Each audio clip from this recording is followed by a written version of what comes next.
Abra sua Bíblia. Gênesis 21, quantos acharam? Dão glória a Deus.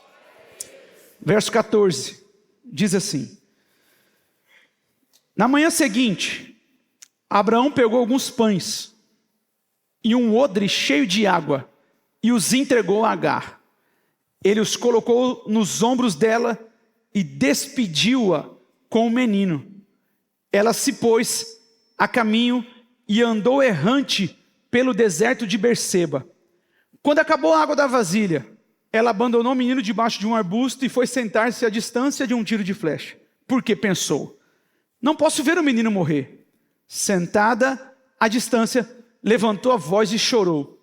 Deus ouviu a voz do menino, e o anjo de Deus do céu chamou Agar e lhe disse: o que foi, Agar? Não tenha medo. Deus ouviu a voz do menino, dali onde ele está. Levante-se, erga o menino, tome-o pela mão, porque dele farei uma grande nação. Então Deus lhe abriu os olhos, e ela viu um poço de água. Foi até lá, encheu de água a vasilha, e deu de beber ao menino. Deus estava com o menino. Ele cresceu, viveu no deserto, e tornou-se flecheiro. Vivia no deserto de Parã, e sua mãe conseguiu para ele uma mulher da terra do Egito. Amém? Eu queria que você olhasse para quem está ao seu lado e falasse para ele assim, ó: é desse jeito aí. Mas agora você vai falar assim, ó: os desertos da vida. Amém? Alguém já falou para você: ai, varão, estou num deserto. E aí, eu fiquei pensando nesse assunto, essa semana, porque ninguém gosta de deserto, gente. Ninguém, nem eu.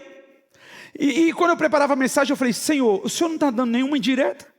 O Senhor não está dando não está me... Senhor, eu vou pregar, Senhor, mas eu não tenho nada a ver com isso. Eu não tenho nada a ver com isso. Eu não gosto de deserto, irmão. Ninguém gosta de deserto. Mas a vida, ela é de fato, como dizem os caras do Teatro Melhor do Mundo, a vida é uma caixinha de surpresa. Então, se existe uma coisa que a gente precisa entender, é que ninguém está completamente imune ao deserto, Jefão. Você pode amar a Deus e atravessar um deserto. Você pode servir a Deus e atravessar um deserto.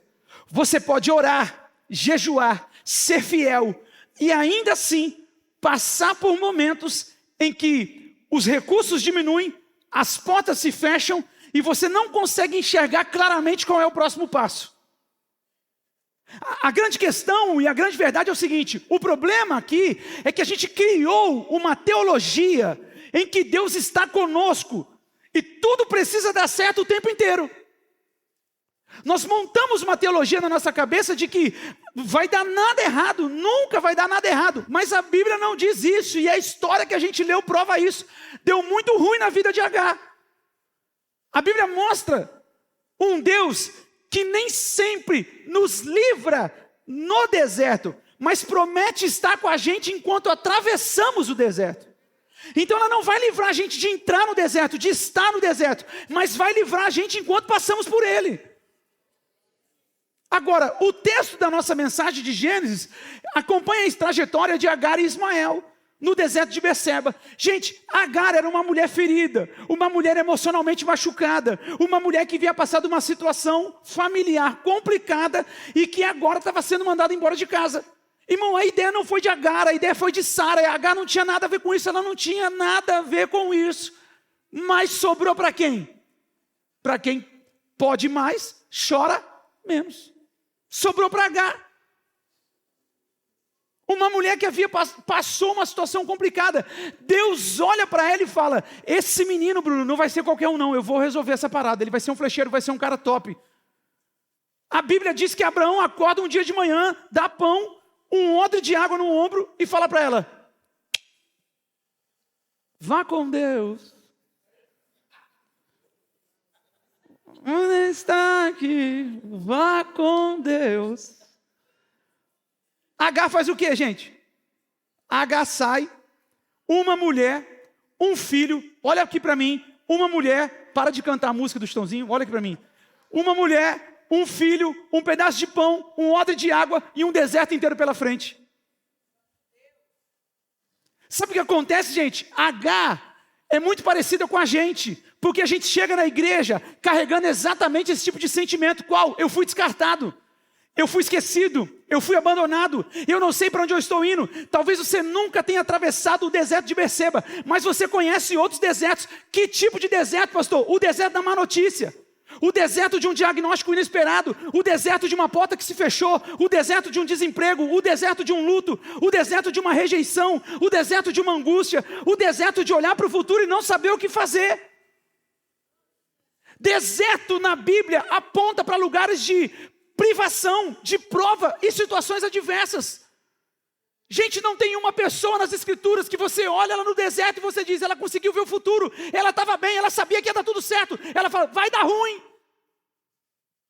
Mas existe algo que eu quero implantar no seu coração com a autorização do Espírito Santo. Deserto não é lugar de moradia, é lugar de passagem. Se prepara porque a prova uma hora acaba, o deserto uma hora acaba, uma hora chega ao fim.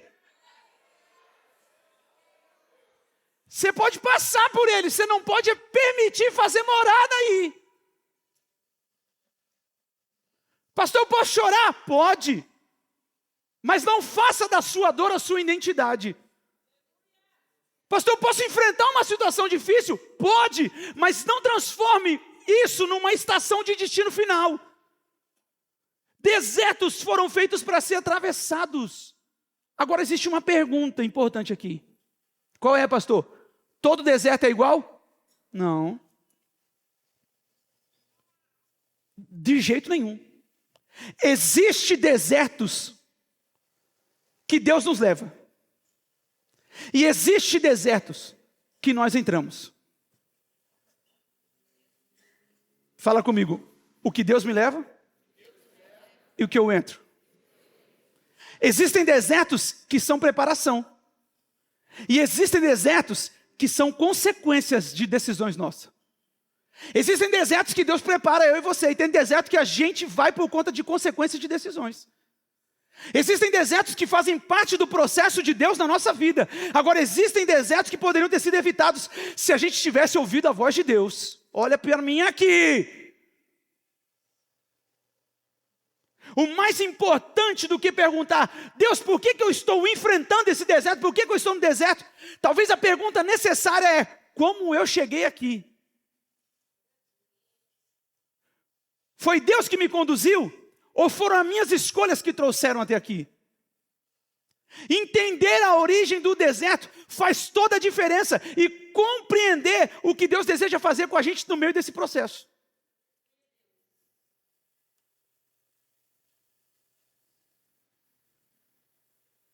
Daria para falar um terceiro aqui. Baseado em Agar. O senhor, porque o senhor não me falou isso em casa, Jesus? Os desertos que colocam a gente. Agar foi colocado em um deserto. Quinta que vem eu prego esse. É ou não é, gente? Existe o deserto que Deus nos leva, o deserto Levi que a gente entra, e o deserto Mancom que colocam a gente. Agar é prova disso. E se alguém pregar isso depois de mim, não vai ser boa a mensagem. Tô brincando. Então, para a gente entender algumas coisas, a primeira coisa que eu queria falar com vocês é o seguinte. Existem desertos para treinamento e crescimento. Esse deserto é o que Deus nos leva. Fala assim comigo. Existe deserto para treinamento e crescimento. Esse deserto é o que Deus nos leva. Mateus 4. Então Jesus foi levado pelo Espírito ao deserto. Preste atenção, gente. Jesus foi levado pelo Espírito Santo. Jesus não entrou no deserto porque pecou. Jesus não entrou no deserto porque tomou uma decisão errada. Jesus não entrou no deserto porque estava fora da vontade do Pai. Pelo contrário, ele estava exatamente no centro da vontade de Deus. Foi o Espírito que conduziu ele até lá. Isso quebra uma mentalidade cristã que carrega o seguinte, porque tem pessoas que acreditam que toda dificuldade é porque Deus abandonou ela. Passando uma luta, Deus virou as costas para mim, Deus me largou, Deus fez isso e aquilo. Não, a prova é que o Espírito levou Jesus até o deserto. Nem todo deserto significa que a gente saiu da vontade de Deus. Às vezes você está nesse deserto exatamente porque Deus está preparando você para aquilo que viria depois. Jesus estava sendo preparado para o que viria no em dias seguintes. Antes do ministério público, Jesus passou pelo deserto. Antes de Moisés liderar uma nação, ele passou pelo deserto. Antes de Davi ocupar o trono, ele viveu no deserto, apacentando as ovelhas. Antes de governar o Egito, José passou por um processo parecido com desertos. Agora presta atenção, gente. Uma palavra de Deus muitas vezes inicia um processo. Deus mostra o propósito. Foi assim com a vida de José. Deus mostrou para ele o propósito. Deus chamou Moisés e falou para ele: eu vou fazer você o libertador. E mostrou para ele o propósito. Mas depois de mostrar o propósito para ele, Deus pega na mão e leva ele na escola do processo, que é o deserto. E quanto maior o propósito que a gente vai viver, gente, maior pode ser a preparação necessária para a gente sustentar aquilo lá. A Bíblia fala de muitos desertos. Veja Êxodo capítulo 13. E aconteceu que quando o faraó deixou ir o povo, Deus não os levou pelos caminhos da terra dos filisteus, que estava mais perto. Gente, existia uma saída do povo de Deus do Egito, que era mais rápido para chegar lá. A Bíblia está dizendo que existia um caminho mais perto, que não exigiria tanto. Mas Deus não levou o povo pelo caminho mais perto. Por quê? Porque o caminho mais perto tinha uma guerra e o povo não estava preparado para enfrentar a guerra. Olha isso, gente. O caminho mais curto era o melhor caminho. Mas não era o caminho que Deus tinha para aquele povo. O povo não estava preparado para uma guerra. Existem momentos que a gente olha para a vida e pergunta o seguinte: Deus, por que está demorando tanto? Deus, por que esse caminho e esse processo está tão longo? Deus, por que não aconteceu nada ainda? Talvez a resposta mais coerente de Deus seja o seguinte: eu conheço as guerras que existem nos caminhos que você não sabe onde você iria passar. Por isso que eu estou te levando por esse processo mais longo.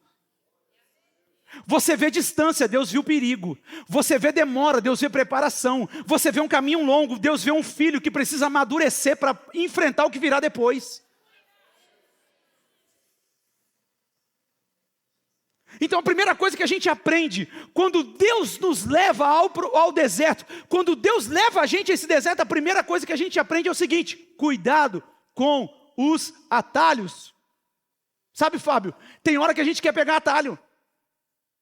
Tem hora, Natan, que a gente quer fazer mais fácil, mais rápido, do nosso jeito. E Deus está fazendo o seguinte: cuidado com os atalhos. Nem tudo que chega mais rápido vem de Deus.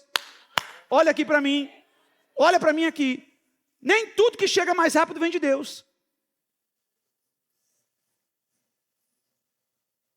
Nem toda porta aberta é uma porta que você deve atravessar. Nem toda oportunidade é uma direção de Deus. Gente, a gente vive uma geração apaixonada pela velocidade. Quanto mais rápido, melhor. Quer casamento rápido, quer crescimento rápido, quer ministério rápido, quer prosperidade rápida, quer reconhecimento rápido. Mas Deus não tem compromisso com a nossa pressa. Deus tem compromisso com o propósito dele. A tua pressa, a minha pressa não impressiona Deus. A nossa correria, Deus olha do céu e fala: eu não pedi para você correr, você está correndo porque você quer. O compromisso que Deus tem é com o propósito que a gente vai. Então o deserto é treinamento, o deserto é escola, o deserto é preparação. O deserto era difícil. Mas quando nós olhamos para isso, a gente vê Deus cuidando de cada detalhe. Talvez você está reclamando do lugar porque ainda não percebeu que Deus está desenvolvendo algo em você e você está chiando naquele lugar. O texto diz assim, ó: Deus estava com o menino, ele cresceu, habitou no deserto e se tornou flecheiro. Enquanto tem gente fugindo de moradia no deserto, o menino morou no deserto. Ismael cresceu onde Agar achou que ele morreria. Ele cresce no lugar aonde a mãe Jefferson viu morte. O que a mãe falou? Eu vou me afastar, velho, porque eu não quero ver ele morrer. O lugar que Agar achou de morte, Deus disse o seguinte: é aqui que ele se tornará um flecheiro e se tornará grande. Ele desenvolveu uma habilidade no deserto. Ele se tornou flecheiro. Gente, presta atenção. Talvez ele nunca, pastor Eduardo, desenvolvesse aquela habilidade em outro ambiente. Existem habilidades que você só vai descobrir quando os recursos diminuem. Existe uma força que você só conhece quando você precisa continuar. Existe uma fé que só amadurece quando você não consegue enxergar outro cenário e falar: ou vai, eu não tenho como olhar para trás. Sabe o que acontece, gente? A gente não quer crescer no lugar da dor. No lugar da dor a gente sente bad, a gente sente chateação, a gente sente uma série de coisas. Mas Deus faz a gente crescer onde dói. Essa dor psicólogo não cura, terapeuta não cura, psiquiatra não cura, remédio para acalmar não acalma. Essa dor só quem acalma é a poderosa mão de Deus. Para de empurrar para os outros uma responsabilidade que é tua. Deus está querendo transformar você, mudar você, fazer você crescer, e você está querendo mudar e colocar um bálsamo nisso. E Deus está te falando: eu estou te formando, é no aperto que eu te formo. Ninguém nasce em 3 minutos de miojo, comigo é na fornalha aquecida 7 vezes mais, e eu vou apertar no deserto, porque é aí que eu trago crescimento. É lá que a gente desenvolve habilidades que a gente jamais imaginou. O menino precisa romper limites. É nesse lugar que a gente rompe os limites que a gente mesmo colocou na nossa mente. Irmão, eu coloquei um limite na minha cabeça quando eu fiz bariátrica. Eu falei: eu não tenho mais a mesma força, eu não sou mais aquele mesmo cara, eu não sei o que lá. Irmão, fui para uma montanha, fiquei 4 dias no legendário, subi, voltei vivo. Carreguei minhas coisas, fiz tudo, voltei vivo. Sabe o que eu acabei quando eu desci da montanha? Eu falei: eu aguento. Eu não fui para ver Deus, irmão. Eu não fui para falar com Deus. Eu não fui para me tornar um homem melhor. Eu não fui para ser mais machão. Eu fui, Alexandre, porque eu falei: eu não tenho força, Ed, para ir. Tu foi, você sabe. Eu falei: eu não tenho força para ir. Quando eu desci, eu falei: eu posso ir mais longe. Eu posso fazer mais. Porque é onde a gente limita que a gente para.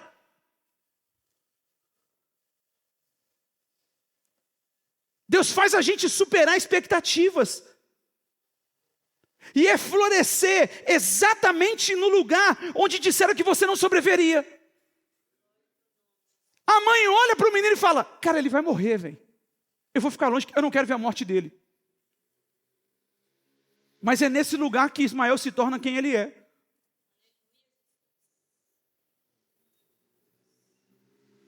Depois pesquisa sobre Ismael. É uma confusão no Oriente Médio, irmão, Ismael. Mas depois você pesquisa.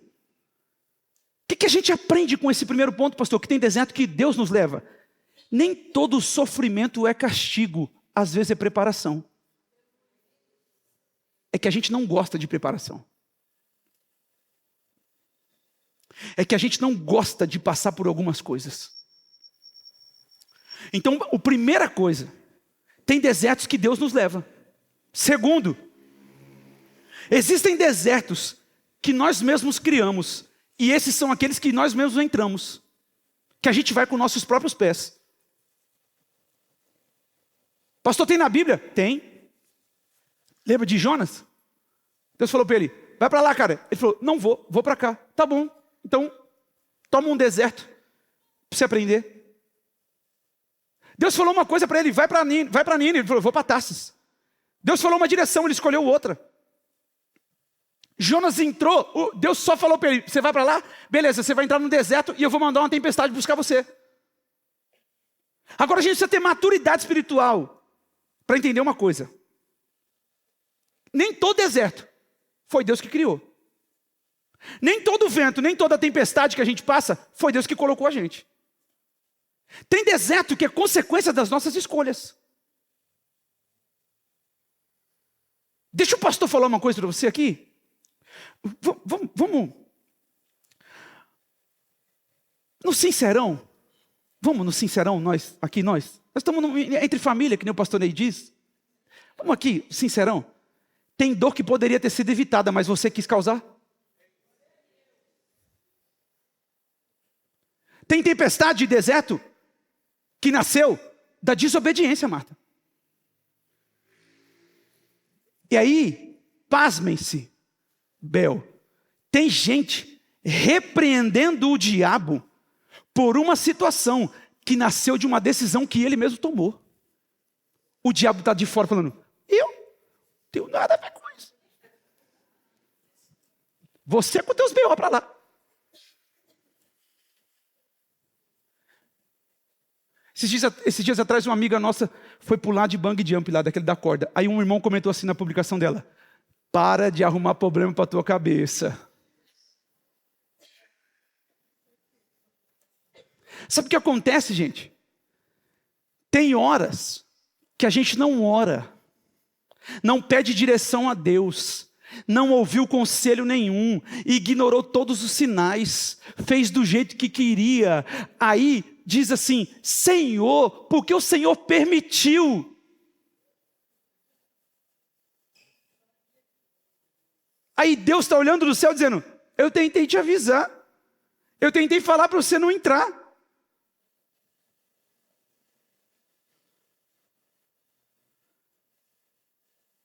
Existe uma verdade nesse ponto, gente. Qual é a verdade, pastor? Que toda vez que a gente tenta fugir da direção de Deus, a gente paga um preço por uma viagem que nunca deveria ter feito.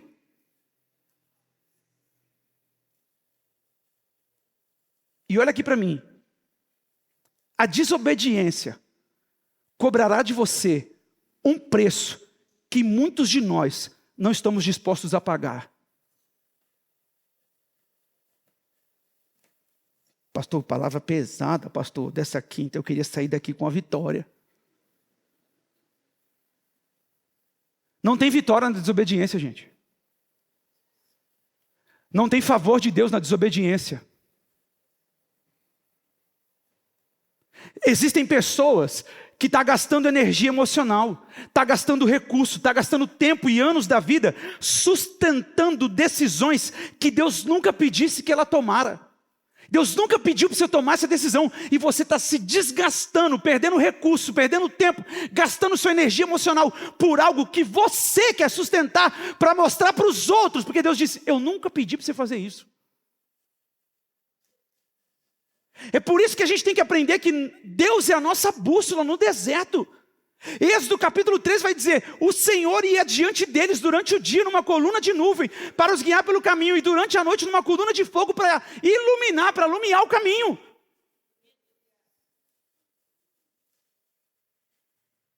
Presta atenção, gente.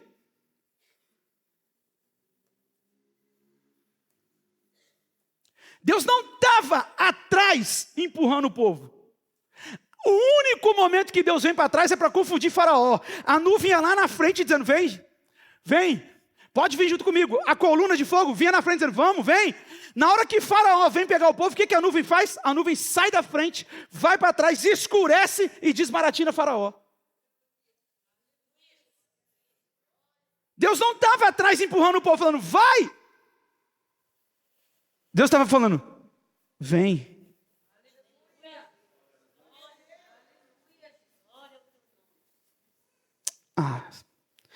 Era para você ter dado um glória a Deus maior. Porque a nuvem nunca vai dizer vai. A nuvem sempre vai dizer vem.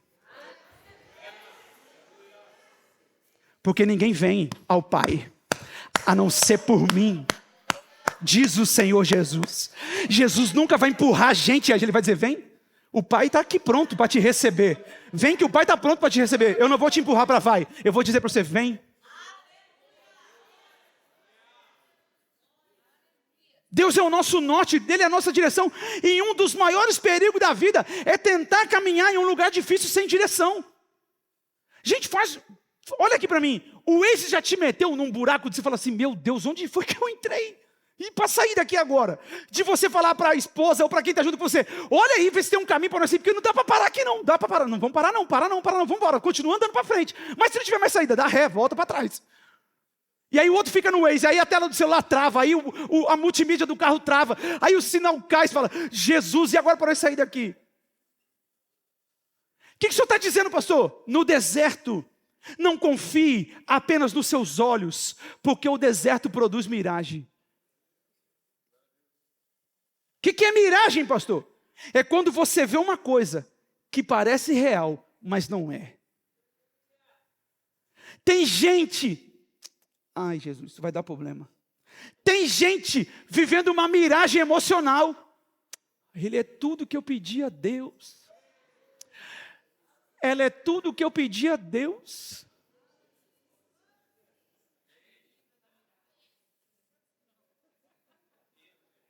É uma miragem emocional. Já casei, pastor. Agora é outro assunto. Isso é para quem não casou ainda.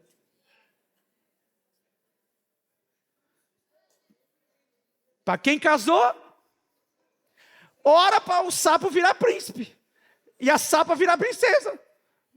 Mas tem jovem iludido, uma miragem emocional. Ele é tão bonzinho, só dá uns gritos com a mãe. Vai gritar com você. Pastor, ela manda todo mundo na casa. O próximo a ser mandado é você. Mas está tudo bem, até aí, né? Não tem muito o que fazer, né? Eu conselho você ir para o legendário, que aí você vai conseguir dar uns arruda dentro de casa. Ela vai falar, epa. Nem adianta também. Talvez você está vendo o fim, onde Deus está vendo um começo. Você pode estar vendo morte, onde Deus está vendo crescimento. Você pode estar vendo abandono, onde Deus está preparando um encontro. Gente, Agar olhou para Ismael e falou, eu não quero ver meu filho morrer. Ela coloca o menino debaixo de um arbusto e sai.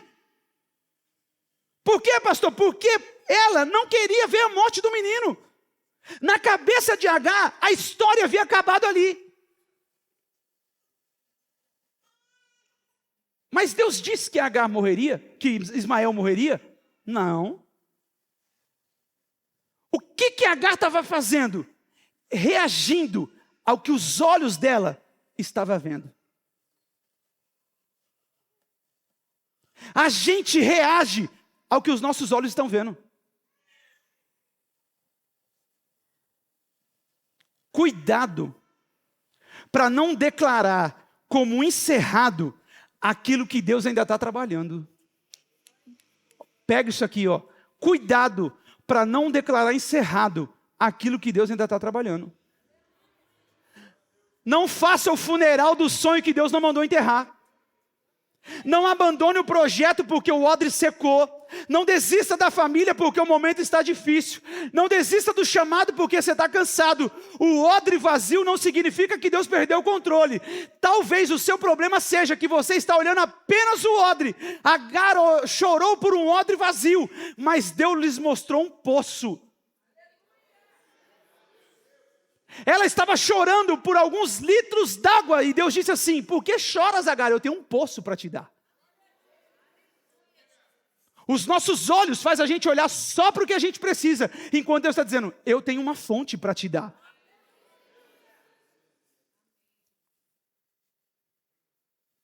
Tem gente chorando por um copo, quando Deus quer dar uma fonte para ele. Tem gente chorando por uma porta, enquanto Deus está reorganizando um caminho inteiro. Gente, quantas vezes choramos por alguma coisa que parece que para a gente acabou e nós não percebemos que Deus está abrindo nossos olhos para algo maior. Perceba, o texto diz,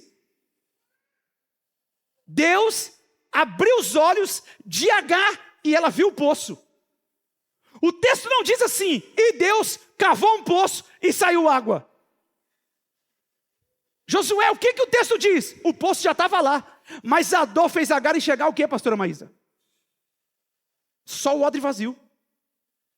Agar não tem capacidade de falar, peraí que eu vou olhar aqui em volta. A gente vai achar alguma coisa aqui. Deus não mandou a gente aqui para morrer. A Bíblia diz que Deus abriu os olhos dela. Talvez a solução que você precisa esteja tão perto, tão perto, tão perto, mas a dor impede você de enxergar. A angústia fecha os nossos olhos, o medo distorce nossa visão. Eu falei sobre isso esses dias atrás. O deserto nos faz olhar apenas para aquilo que acabou. Agar só conseguiu ver o odre vazio. Deus queria que ela enxergasse o poço. Gente, é por isso que quando entramos em desertos por escolhas erradas, nós precisamos parar, reconhecer, ouvir novamente a voz de Deus e permitir que Ele reposicione a nossa visão.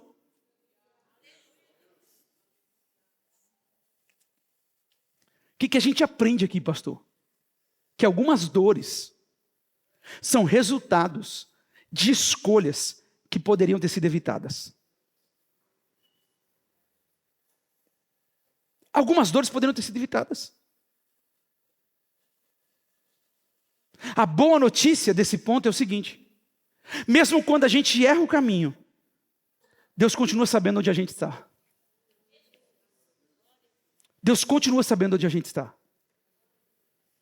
Mesmo quando você erra o caminho, Deus continua vendo você. Terceiro e último. Deus transforma qualquer deserto em lugar de restauração. Oséias 2,14 diz assim: portanto, eis que eu a atrairei e levarei para o deserto e lhe falarei ao coração. Deus está dizendo o que aqui? Que eu vou levar ao deserto e eu vou falar ao coração. O que o senhor está dizendo, pastor? Que muitas vezes nós só conseguimos ouvir a Deus quando as outras vozes diminuem. Na cidade existe barulho, no deserto existe silêncio. Na abundância, nós confiamos no recurso. No deserto, nós aprendemos que Deus é a fonte. É por isso que Deus transforma o lugar da consequência que a gente entrou em restauração. Gente, a misericórdia de Deus é maior que os nossos erros. Não há nada que você fez que possa impedir Deus de te alcançar. Eu preciso te dizer isso, eu preciso afirmar para você essa noite: não há nada que você tenha feito que a misericórdia, a graça e o favor de Deus não possa te alcançar, que o favor dele não esteja sobre você. Basta um coração contrito e quebrantado que Deus não despreza. Talvez você está dizendo: pastor, fui eu que errei, fui eu que tomei a decisão, fui eu que saí, fui eu que não ouvi. Então escute, o deserto pode ter sido causado com você, mas a saída continua sendo conduzida por Deus.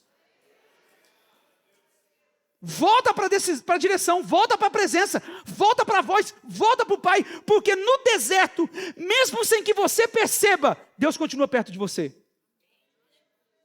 Agar sai com o menino, com o odre, com o pão, dizendo: eu estou sozinha. Deus estava falando: Alexandre, eu estou contigo. Mas o menino vai morrer. Agar, calma. Tem água para vocês.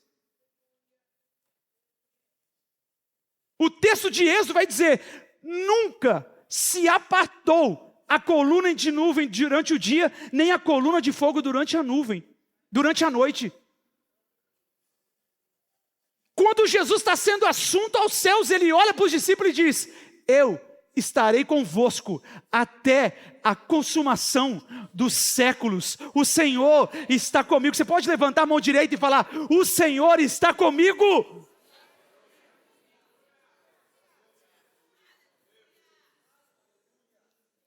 Talvez você não esteja vendo, mas Ele está perto de você. Talvez você não está sentindo, mas Ele está perto de você. Talvez você não está entendendo, mas Ele está perto de você. Sabe qual é o problema, gente? A gente confunde silêncio com ausência. Só porque Deus não está falando do jeito que você esperava, não significa que Ele abandonou você. O povo tinha coluna de nuvem durante o dia, gente, porque de dia era quente. De fogo durante a noite, por quê? Porque a noite era fria.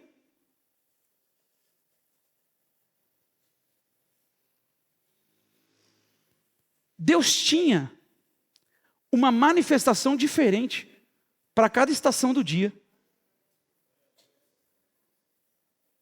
Agora, a manifestação de Deus não é igual daí na sua vida, da Márcia, da Neia, do Tuca, minha, do Elto.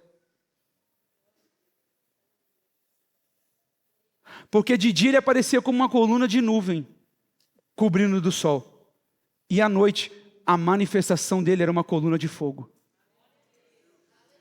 O Deus que cuidava no calor era o mesmo Deus que cuidava no frio. O Deus do dia era o Deus da noite. O Deus dos seus dias bons continua sendo o Deus dos seus dias difíceis. Olha para mim, é o mesmo Deus.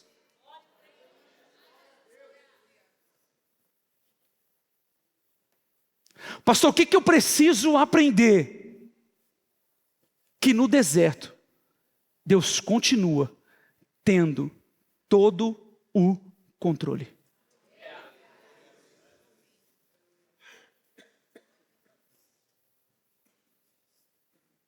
Você roda as páginas de Êxodo. No capítulo 14 você vai ver Faraó seguindo o povo. E o povo viu o exército chegando e entrou em desespero. Só que aquilo não tinha pegado Deus de surpresa.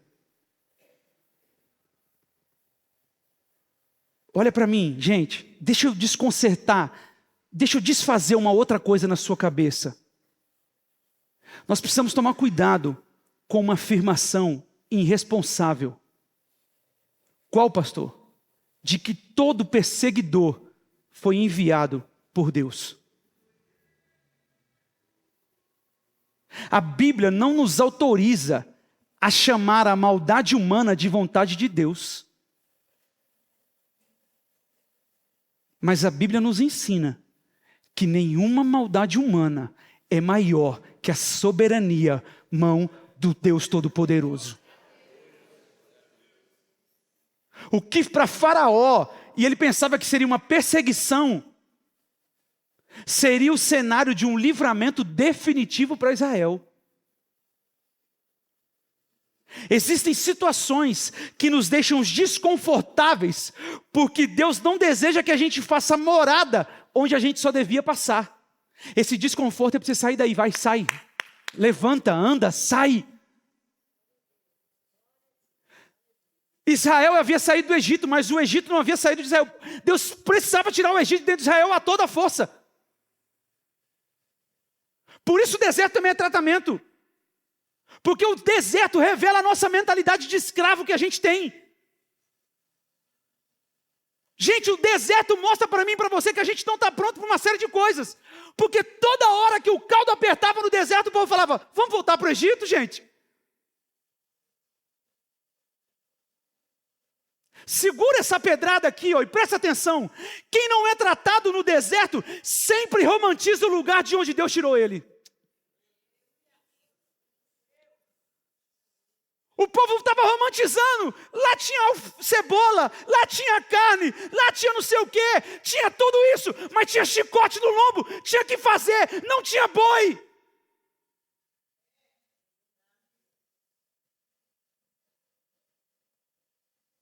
Tem gente que está no processo, ele começa a dizer, antes era melhor, minha vida era melhor, quando eu servia era mais fácil. Para de romantizar os chicotes.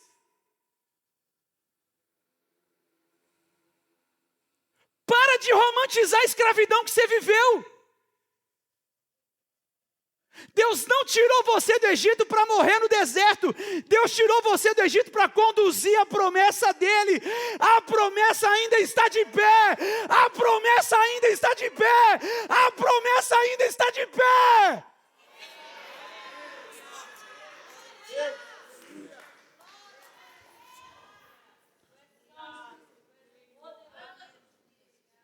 Antes de você reclamar do teu deserto, eu quero que você faça 3 perguntas. Primeira, Deus está me treinando? Deus está me treinando? É um treinamento isso aqui? Segunda, Deus está me corrigindo? É uma correção e eu não estou conseguindo entender? Terceira, será que eu estou colhendo consequências das minhas próprias escolhas?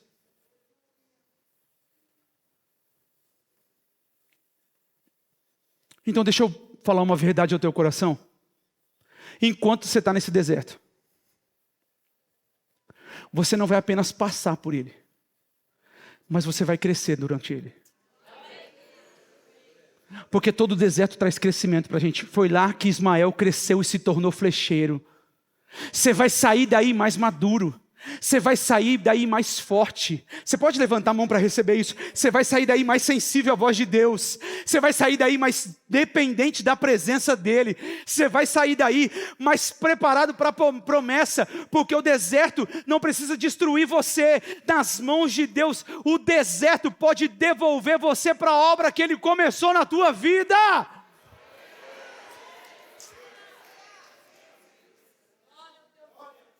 Lembre-se o seguinte: se foi Deus quem te levou, Ele vai te preparar. Se foi você que entrou, tem graça de Deus essa noite para te reposicionar para o lugar que Ele deseja. Vem, biga. Em qualquer deserto, Jesus continua sendo a fonte. Eu encerro dizendo o seguinte: O importante não é apenas saber que você está no deserto, mas é entender como você chegou até lá. Ouvir o que Deus deseja ensinar e permitir que Ele abra os seus olhos para a fonte que sempre esteve perto de você. Então nasci para Deus Pimentas. No deserto, você vai crescer em nome de Jesus. Eu queria que você ficasse de pé. E eu queria que você dissesse, enquanto eles se preparam aqui para cantar, você vai falar para 3 pessoas, homem para homem, mulher para mulher. No deserto, você vai crescer. Você vai falar, no deserto, você vai crescer. Pode cantar, Biga, por favor. No deserto, você vai crescer.